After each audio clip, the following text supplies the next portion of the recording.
Guys, nakaluto ako ng munggo na may kangkong. Ayan, kain tayo guys. Ayan ang ulam namin. Ano lang, nilagang munggo. Tapos, hindi ko siya ginisa guys. Ang ginawa ko, ginisa ko ng bukod yung bawang sibuyas. Tapos nilagyan ko siya ng kangkong. Buti na lang, may kangkong ako sa baba. May tarim akong kangkong guys. So, yan ang nilagay ko. Yan, that's it guys. Yummy.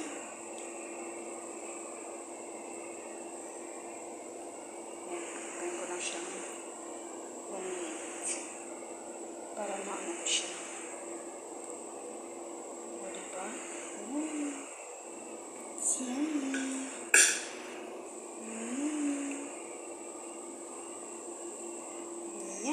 Bye guys. Kain na tayo guys. Ayan na yung kanin. Paparami ng kain. Ay nako. Banat na tayo guys. Ayan na. Kain na guys. Ayan. Puro siya kangkong. Ayan guys.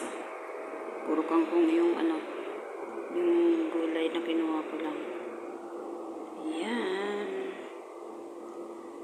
Buti na lang at may tanim ako sa baba, o diba?